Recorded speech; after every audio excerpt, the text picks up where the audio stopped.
ओम नमः शिवाय। फ्रेंड्स, आज हम सुनेंगे सोमवार व्रत कथा। तो चलिए शुरू करते हैं। एक बहुत धनवान साहूकार था, जिसके घर धन आदि किसी प्रकार की कोई कमी नहीं थी। परंतु उसको एक बात का दुख था कि उसके यहाँ कोई संतान नहीं थी। वह इसी चिंता में दिन रात रहता था। पुत्र की कामना के लिए प्रति सोमवार को शिव जी का व्रत और पूजन किया करता था तथा सायंकाल को शिव मंदिर में जाकर शिव जी के विग्रह के सामने दीपक जलाया करता था।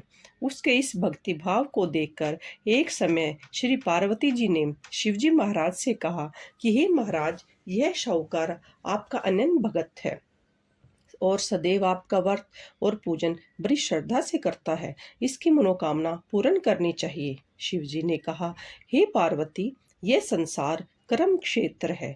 जैसे किसान खेत में बीज बोता है, वैसा ही फल काटता है। उसी तरह इस संसार में जो मनुष्य जैसे कर्म करते हैं, वैसे ही उन्हें फल भोगने पड़ते हैं।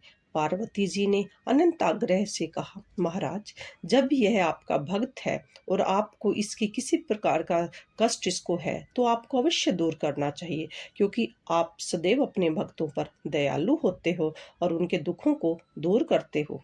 यदि आप ऐसा नहीं करेंगे तो मनुष्य आपकी सेवा और व्रत क्यों करेंगे। पार्वती जी का ऐसा आग्रह देख शिवजी महाराज कहने लगे, हे पार्वती, इसके कोई पुत्र नहीं है। इसी चिंता में यह अति दुखी रहता है।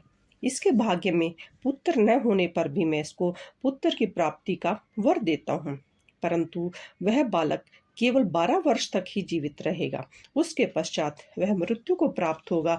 इससे अधिक मैं इसके लिए कुछ नहीं कर सकता। ये सब बातें साहूकार सुन रहा था। उसको न तो कुछ अधिक प्रसन्नता हुई और न ही दुख हुआ। वह पहले जैसे ही शिवजी महाराज का व्रत और पूजन करता रहा। कुछ काल व्यतीत हो जाने पर साहूकार की स्त्री गर्भवती हुई और 10वें महीने में उसके गर्भ से अति सुंदर पुत्र की प्राप्ति हुई। साहूकार के घर में बहुत खुशियां मनाई गई, परंतु साहूकार ने उसकी केवल 12 वर्ष की आयु जान के कोई अधिक प्रसन्नता प्रकट नहीं की और न ही किसी को इसका भेद ही बताया। जब वह बालक 11 वर्ष का हो गया तो उस बालक की माता ने उसके पिता से विवाह आदि के लिए कहा, तो वह साहूकार कहने लगा कि अभी मैं इसका विवाह नहीं करूंगा, अपने पुत्र को काशी जी पढ़ने के लिए भेजूंगा। फिर साहूकार ने अपने साले को बुला उसको बहुत सा धन धान्य देकर कहा कि तुम इस बालक को काशी जी पढ़ने के लिए ले जाओ और रास्ते में जिस स्थान पर भी जाओ यज्ञ करते जाना और ब्राह्मणों को भोजन कराते जाओ। वे दोनों मामा भांजे यज्ञ करते और ब्राह्मणों को भोजन कराते जा रहे थे कि रास्ते में एक बड़ा शहर पड़ा। उस शहर में राजा की कन्या का विवाह था। दूसरे राजा का लड़का जो विवाह कराने के लिए बारात लेकर आया था, वह एक आंख से काना था। उसके पिता को इस बात की बड़ी चिंता थी कि कहीं वर को देख कन्या के माता पिता विवाह में किसी प्रकार की अड़चन पैदा न कर दे। इस कारण जब उसने अति सुंदर सेठ के लड़के को देखा तो मन में विचार किया कि क्यों न दरवाजे के समय इस लड़के से वर का काम लिया जाए। ऐसा सोचकर वर के पिता ने उस लड़के के मामा से बात की तो वो राजी हो गए। फिर उस लड़के को वर के कपड़े पहना, घोड़ी पर चढ़ा, दरवाजे पर ले गए और सब कार्य प्रसन्नता से हो गया। फिर वह वर के पिता ने सोचा कि यदि विवाह कार्य भी इसी लड़के से करा लिया जाए तो क्या बुराई है।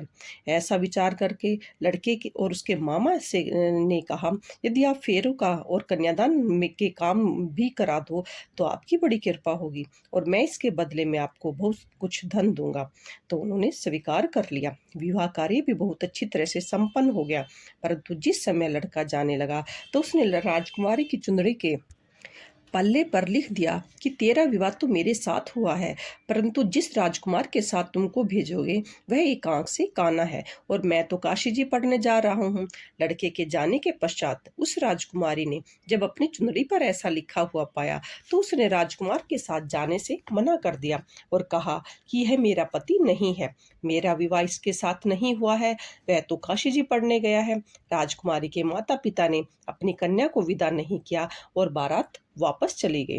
उधर सेठ का लड़का और उसका मामा काशी जी पहुंच गए। वहां जाकर उन्होंने यज्ञ करना और लड़के ने पढ़ना शुरू कर दिया। जब लड़के की आयु 12 वर्ष की हो गई तो उस दिन उन्होंने यज्ञ रचा रखा था कि लड़के के ने अपने मामा से कहा, मामा जी आज मेरी तबीयत कुछ ठीक नहीं है। मामा ने कहा, अंदर जाकर सो जाओ। लड़का अंदर जाकर सो गया। थोड़ी देर में उसके प्राण निकल गए। जब उसके मामा ने आकर देखा कि वह तो मुर्दा पड़ा है, यह देख उसको बड़ा दुख हुआ और उसने सोचा, अगर मैं अभी रोना पीटना मचा दूंगा तो यज्ञ का कार्य अधूरा रह जाएगा।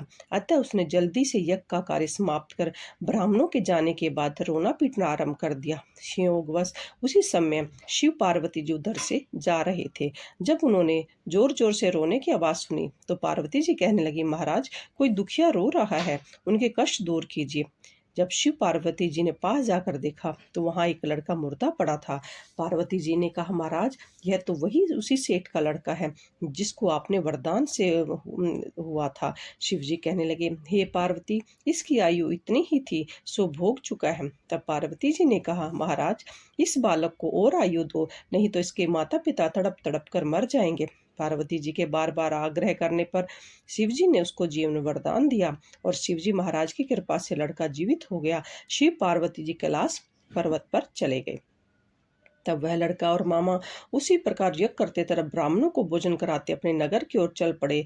रास्ते में उसी शहर आए जहां उसका विवाह हुआ था। वहां पर आकर उन्होंने यज्ञ प्रारंभ कर दिया तो उस लड़के के ससुर ने उसको पहचान लिया और अपने महल में ले जाकर उसकी बड़ी खातिर की। साथ ही बहुत दासियों सहित आदरपूर्वक लड़की और जमाई को विदा कर दिया।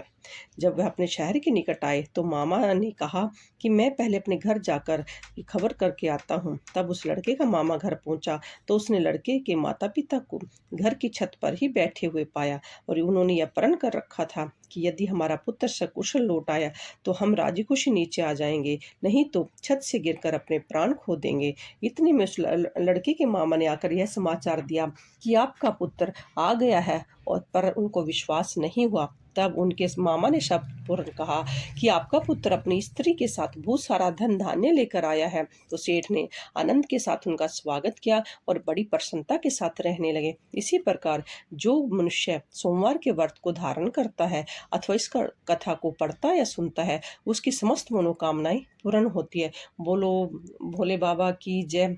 ओम नमः शिवाय।